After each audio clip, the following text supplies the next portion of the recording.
Well, thank you very much, Shapescape, for joining. And Thank you for inviting. so we got Thank you for having us. Brom Woolputty. Oh my god. Multiple.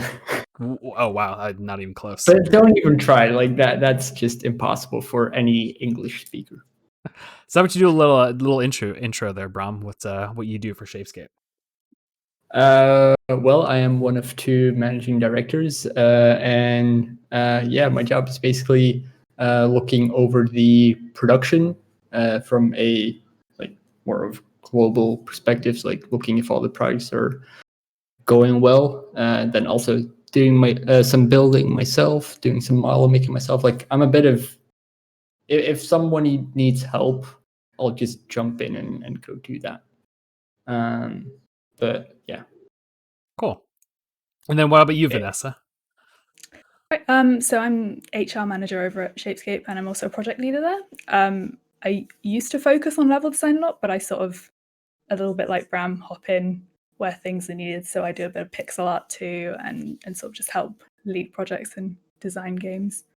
Hopefully make sure they're fun. So Hey. Well, so far you're doing a great job because that map was very fun.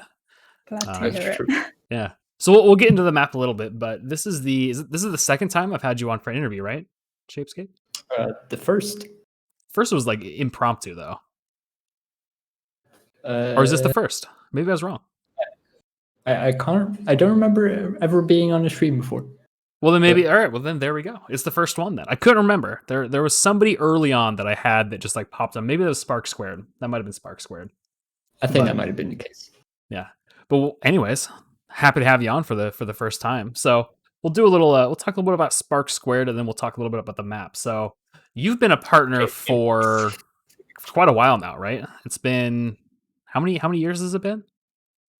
So that we got added to the program in August 2017. So well, yeah, that is 3.5 now. Okay. That was the first wave of partners after the original 9. That's what I was gonna say, because I'm pretty sure we onboarded like Pixel Heads, Jiggerbov, Everbloom as well, I think. Yep. Yeah, that's right. And then like Game Mode 1 was like soon after that, all those. But yeah, that's super cool. So yeah, so 3.5 years. So how big is your team now? Something around 30. Like I don't have really like exact number, but I think we're around 35 right now. But that's not all fully employed. Mostly contractors, of course. But actually, this year we opened our office. Like we actually have a physical office since 2020. So that's super exciting. Dude, that's cool. And there we actually have a few people who work for us full time. I think it's about 7 now. Nice. Where'd you open your offices, just out of curiosity? Hamburg, Germany. Oh, cool. That's location where neither August nor I live. Is that just because it's closer for like a bunch of your team, or what was the idea about it? No, we like all of our management, we just put the geographical data of where we lived into Google Maps and then triangulated the center of that, and that was Hamburg. That's funny. Hey, that works though. It gives everybody it's a very like egalitarian way of looking at it. Yeah, and also like it's a manageable drive for both me and August, so that's good. So I'm curious, since you've been a partner for so long, this is the first time I've gotten to do an interview. This is the first time I'm going to ask this question to anybody, but I think it's a really good one.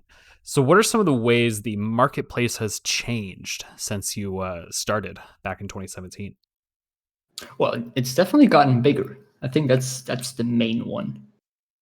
Just the huge amount of partners that got added, and also just the way that the store is run has improved a lot over the years and changed.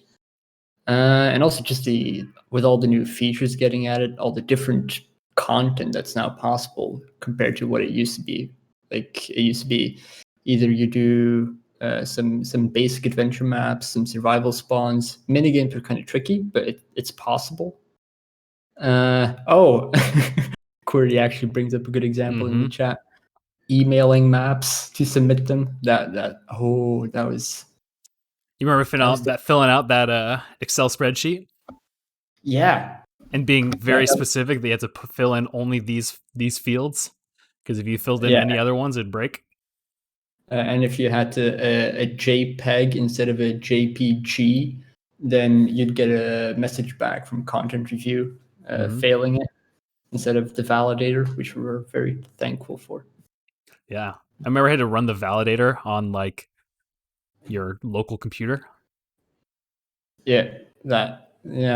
And then every time there was a new one, you had to download the new validator. Yep. And yeah, every time there's new like vanilla assets, oh man, I do not. Oh, I'm just so glad we're past there. But yeah, so it's been cool that you've been able to kind of see how it's changed and grown, and all those kind of tools being developed to make your lives easier, right? Just to it definitely has not to do too much busy work. So Vanessa, you said that you were at the summit, so I probably did see or meet you. I don't remember your face because I saw very many faces, but we'll do another summit, so I'll get to meet you then. So how did you end up on Shapescape? Well, I think I joined the team over a year and a half now ago, maybe almost 2 years ago. After working with Cyclone for a while, just really enjoy the vibe of the team, and it's great to sort of work with the huge range that the team produces. Especially, they have a massive focus at Shapescape on educational content, which is something that really interests me. So I do a lot of that sort of behind the scenes work too. Yeah, that's cool. Yeah, I do. I went to your website to check out just kind of what some of the latest stuff that you've been doing. And I love this split in half, where here's all our cool marketplace stuff, and here's all of our cool educational stuff, because that just means that it is just as important as the other thing, which is really neat. Yeah, actually, that website's only been out for a few weeks. Oh, really? Yeah, we thought, well, we want to do right by both, and so having a location where our educational clients can go and having a location where our marketplace customers can find all the information was really important to us. Oh yeah, that makes a ton of sense. So then, talking about Mars Protocol, I'm kind of curious, what made you settle on Mars? I'm a huge space fan, and there's a lot you could do moon, you could do blues and cool colors, but what made you land on doing a Mars map? I think I'll answer this one. I think we just wanted to have space is super cool and it's captivating for so many people, and Mars just has this super cool aesthetic to it. There's also these video games like Mars Survival, which also has this sort of aesthetic, like everything's red. You have to build your biodomes, and really got inspired by that and wanted to do something like that. Cool. So then, early on, what was this goal of the map is to really kind of, or was the goal of the map to really kind of make this kind of, really in-depth, survival experience? Because it's I was surprised at the depth of this map, in all honesty. I knew that you guys had, incredible mechanics and people like that. But when I first jumped into it, this became all the different systems and mechanics all work so well together. Once you kind of understand how it works, and there's 5 levels that you have to upgrade and stuff. Was that planned pretty early on, or was that the depth came later? I think it's definitely something that grew over time. Stuff like the base builders, that was early on. That's something that we wanted from the day that we said, okay, we're going to do this map, and we're going to have pods that you can build and upgrade. But then the oxygen systems got added, and then all the different, what is it? All the different modules, because in the stream you've maybe seen 2 or 3, but I don't even know how many there are. Maybe Vanessa knows. Towards 30, I think. Different variants anyway. You can sort of customize them over time. So That's crazy. I mean, so you could spend like what? I spent 2 hours in there and I got to like level 3 barely and like just started to like scratch the surface. I mean, you could spend like 10, 20, 30 hours. Have you had any like cool like community like responses of like I've spent literally 60 hours playing this since it's launched or anything like that?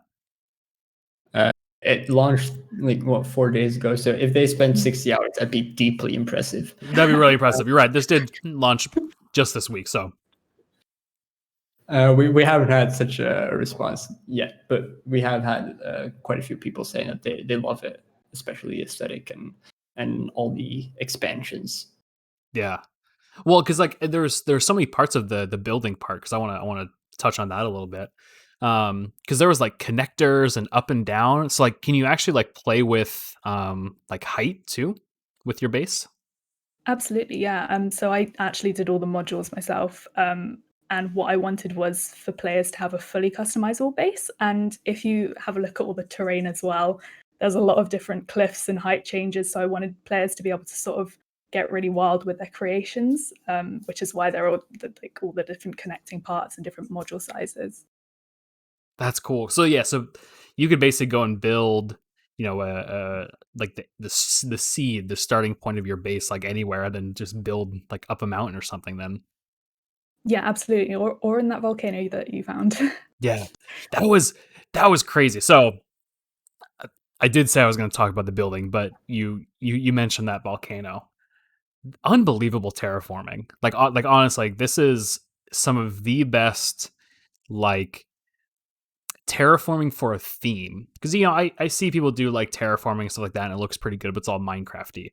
The fact that you were able to take something that you've never tangibly been to, it's only pictures, like nobody's been to Mars, we just have pictures of it, and how accurately you were able to reflect that in the terrain. Like what is that process like? How do you actually like do you look at pictures, like how do you get it to be so accurate? Yeah, so Consway, who's been floating around in the chat a little bit, did all the terrain for this project, and she did a great job. And she actually, it was one of the first things that we started for the project. Actually, we almost designed it around the terrain. And she got a bunch of different satellite images together, and also Mars topography as well, just to get sort of all the shapes.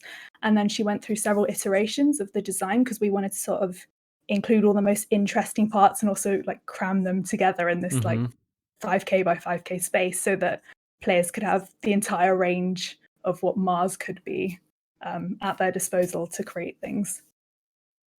That's cool. Yeah, because I mean, I could totally imagine like putting this up on like a realm or something like that, and having you know people just continually build out their base and you know go and do like sub bases and explore the terrain and everything like that. Yeah, it's definitely possible to just do it as like a sort of modded Minecraft. Mm-hmm.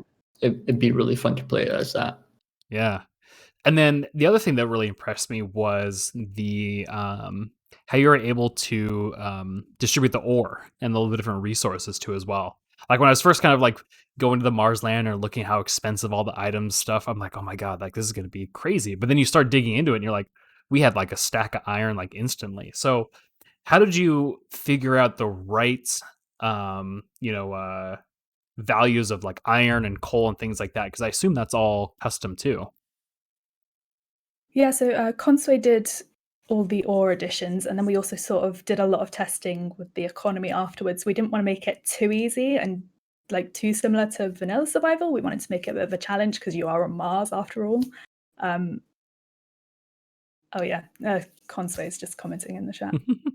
Just use all the default values. Yeah, but Hey, we man. tweak the economy a lot. So If that works, it works. Because I like, you know, you could have just said like, "Oh yeah, I did. I mathed it out. You should see my equations on my whiteboard," actually, top and I'd secret believe you. Shapescape property. Yeah, right. Yeah, we trademarked it. It's you can't use our special world painter filters that we use specifically for Mars Protocol. So then the other thing that I thought was really cool that added such a well, just like chill vibe to the whole map was the soundtrack. And you said, Brom, that there was 21 tracks. Yeah, Damn. I had to look that up. I didn't actually know it. But yeah, 21 tracks, and most are above 2 minutes. So there's definitely a good album's worth of music here. Yeah, because And I never noticed it repeat the whole time yeah, I was playing. and also, actually, you only heard the bass music. There is music for various biomes as well. Yeah. Oh, cool. So as you kind of get the rover or like expand your base, you can go find those other biomes, and they all have their own tracks. That's amazing. Yeah. Damn. So do you have your own like in-house like audio team or like a composer that makes all that music? We have our one guy who is extremely talented, Adam Lipinski, and yeah, he makes music for all of our maps. This is actually one of the first that has like a full soundtrack, but you'll see many more over the next few months come out, including one in 2 weeks. But yeah, the sound here is amazing. And, like, you can just leave, actually just minimize Minecraft, just leave it closed, and just Yeah. carry on. I know. with what you're Where's doing. I need my like lo-fi Mars Protocol like YouTube video, 10-hour video or whatever. Coming I mean, right up. that could go on our channel. Yeah. That'd be sweet, dude. I'd listen to it. Noted. But yeah, so then going into, so Vanessa, you mentioned something interesting, which was the trying to make it not easy but not too hard, and kind of finding that balance. So what is your like kind of design process then? Because there was a lot of different materials that you had to grab, but it all was very intuitive. Is there like do you have like a lead designer, or how'd you kind of go and build that like actual like mechanics and system to upgrade your base? So I worked as project leader directly with the developer on this project, Arta, and we sort of did a ton of testing, things like the dropship. We decided how often it should appear. I think at one point we had it appearing every 5 minutes, and we were getting like spammed with endless like sticks and bars of whatever matter, and it was a little bit too easy, and it made things a little bit too simple. So we decided to slow that down and just test it. We wanted it to be not annoying to create and collect each module, but not too easy either. And after playing enough vanilla Minecraft, you sort of know how tiresome it can be to do the whole process of chopping down your first tree and then find your first iron. So we wanted to sort of remove that first tiring bit of the process and sort of skip to the fun bit without making it too easy to do so. Mm-hmm.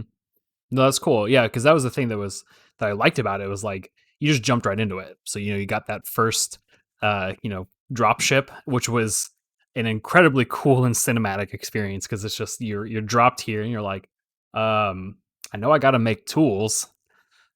I don't see any trees. And then the dropship comes down and you're like, oh, let me punch these boxes. And then you're like, oh shit, wood. Okay, okay. And you can kind of go from there. That's a really cool process, because it kind of does skip the intro part and allows you just to get into the, kind of meat and bones of this map. Was there any like, do you have any like funny stories of like the tweaking was like really off, and like you were just like, we got to change this? Not quite the tweaking, but at one point we had a problem with mobs spawning under each of the modules, because obviously there's massive sort of shadow under each of the modules. So what we did actually to prevent hostile mobs spawning was make them die when they're in the presence of oxygen.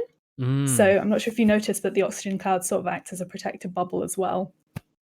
Still get a couple mobs and creepers floating their way in, but much Yeah. less than we had in the first few tests that we ran. No, I did notice that, and I think that's a cool way of being able to kind of protect your base and stuff. So now I'm going to ask more technical questions. How the fuck did you make the oxygen stuff work? Like, how does that system work? Well, Without giving, I you don't have don't to know. give away your special secrets. Okay. That's totally fine. I don't know all the details, but obviously based it around the entities, the auction distributors, and then the overlaps essentially create the particles that are more blue. So it was to do with radiuses between each of the entities, which caused that.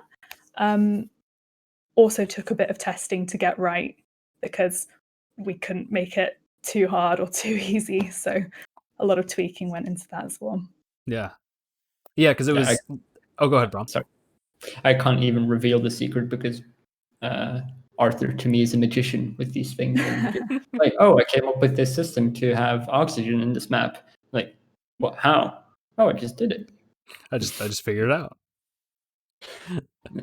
That's cool. Don't That's mess cool with having that level of insane competency and skill on your team that they can just be like, oh yeah, I just did it. What up? Check it out. So that's super cool. I had one other question, but I lost it. Oh, so whose idea was it to put all the little space helmets on all the mobs? I think that was Arthur's idea, actually. Yeah, it was considered early on, but then we didn't do it. And then actually later, when the map was almost done, we were playing it and just felt wrong to just have them look like normal like normal Minecraft maps. So we all recolored them to be more Martian. And then also give them little space helmets. Yeah, it matches the whole them dying in oxygen or not being able to survive in oxygen as well. So, oh, that makes sense. Yeah. Oh, interesting. Chat. Any questions from the chat too? Because I only have a couple more to ask the lovely people at Shapescape. But if anybody in the chat has questions for Brom and Vanessa, go ahead and ask. So the next thing I want to talk about was all the textures. Like the first thing you jump into was like it's it's Mars experience, and then it's like, oh, this is cobblestone. Oh, this is that. How many different textures are there, and what was the kind of the thinking behind replacing a bunch of those? So we tried to change every single texture that was used in the terrain, and then any sort of related to those because we wanted them to match. We actually again looked at pictures of Mars and sort of satellite images and stuff, and we drew colors from that, and sort of a lot of them are gradients as well. If you look at the terrain carefully, it's the really gentle gradients of colors. We were really careful to try and replicate the terrain colors into the texture pack that we used. And as I said, sort of just extended that into any related blocks. So that's why the cobble is red as well. That's cool. I like that you're like, I want to just go in and replace all of them to make it look as Marsy as possible. That's super cool. So Brom answered the question, but I'm curious, Vanessa, what's your opinion about pineapple on pizza? Love it. Can't say no to it. Oh my god. Yeah. Fucking nightmare people. I support that. Ugh. No. It's great. What are you talking about? You're not supposed to put sugar on your pizza. But have you tried it? I have, and it's awful. My wife loves it, and I just no. Just can't do it. That just means that you're wrong. Your wife's always right, Quinn. That's true. I'm glad she's not on the stream right now. Maybe she is. She's over at her parents' actually, just chilling over there. So, the other classic question is, what's your favorite flavor of crisp? This is an impossible question. Salt and pepper for me, I guess. Ooh, I'd say salt and vinegar. I like to keep it simple. Yeah. Very British. That's another correct answer. That's pretty good. Let's see. Venan asks, how long did it take you to make this map? Around 230 hours, I believe. How do you have such a specific number? We I've got a good track our memory. time. Yeah. Oh, okay. Okay, that makes sense. But that was spread out over more than a year. So I think around half of that was figuring out all the gameplay mechanics, and half of that was actually the map. Yeah. Damn, 75 hours also on the train itself. That's crazy. That's actually pretty fast considering how big it is. Yeah, that's a fair point. Was I right saying it was 5,000 by 5,000? It is, yeah. Damn, that's crazy. I am Genty says, who's your favorite Braum? Braum. He's just asking that because that's also his name. Oh, I see. I see. So it's not I'm Genty, is what I'm getting. I mean, can I say that about my own employee? I don't know. You're putting me in a bad spot. That's okay. You don't have to answer the question. Thank you. You can say I can't confirm nor deny what my favorite Braum is. And then Kubos says, how do you guys spend your time on map making? Do you continue till it's done? Do you allocate yourself for periods of time to work on it? What's your kind of time schedule, I guess, is that question. Normally we just set a deadline when we start a project, and then, well, we do what it takes to make that deadline. But, well, sometimes, of course, it doesn't happen because we have a lot of projects going on at the same time and we have to assign priority. But we definitely always try to just push it through in one go and not like pause it and then take it up again later. Although, of course, that has happened. Gotcha.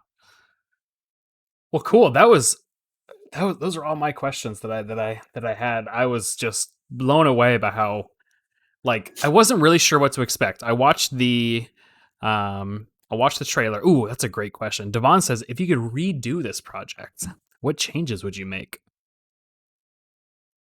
Oh. I'm not sure if I'd make too many changes, but I'd really like to start like adding more planets as well, because I think that'd be really cool if you could then sort of have iterations where you could then travel from planet to planet when you get to a certain point. But maybe that's a project for the future. Ooh, that's cool. That's a cool. And idea. Consway also says something pretty cool. Pebbles, like actually like adding block models to texture, like to detail it a bit more. That'd be really, really neat. Yeah. Soon, very soon. Well, Vanessa, Bram, whatever, doesn't matter. Either is fine. Either's fine. I know when I'm addressed. Thank you so much for hopping on. This is the first partner interview of 2021. Glad to be here. I was happy. I was very happy that it was you guys. So I appreciate you guys what you've done, especially on the education stuff. A lot of that stuff that you guys have been doing has been really cool. All the immersion maps. Do either of you have anything you want to plug, either Shapescape or personal? Doesn't matter. The floor is yours. Vanessa, you want to go first? I do run events under the Mission Virtual brand. I do some charity events and we do some educational events. So if you feel like ever catching onto one of those, give it a follow on Twitter. I think it's just Mission Virtual _. We'll keep everyone in the loop. We love all sorts of community engagement. Cool. Yeah, that's definitely worth it. I'm gonna copy that into the chat. And I personally also stream since, well, very recently. Stream chess and Overwatch. And actually, I'll also plug a little bit of Shapescape. In 2 weeks, we'll release Gladiators, which, as I said in the chat, is what I think to be our best map yet. And I think most people will enjoy that. Yeah, Gladiators looks dope, and make sure you go follow Bramboss1 on Twitch right there in the chat. I've definitely tuned into 1 or 2 of your chess streams. I don't know anything about it, but it's fun to watch. So yeah, we got to do that. I'll hit you up. We'll figure out a time to do a little chess stream, and you'll teach me how to. I'm actually getting notifications that I'm getting follows right now, so thank you. There you go, everybody. So, well, perfect. Thank you so much. It was fantastic talking to you both, and hopefully I'll be able to see you sometime this year, maybe if we do a Redmond summit. Would it be Redmond? We'll see. It would probably be Redmond. just because it's easier for us. But we'll see. We'll see. We got plans in the work. Let me just say we got some plans. So we'll figure out what we can do. But All right. But anyways, Well, thank you looking so forward to much. You all have Thank a you for having me. fantastic weekend, and I'm sure I'll talk to you soon. Thanks, man. Summit, absolutely. Oh, chat. Shapescape. What just stand up people? I've known Brahm for a very long time, and met him several times. Him in August, and it's just really good people, and so that was a lot of fun.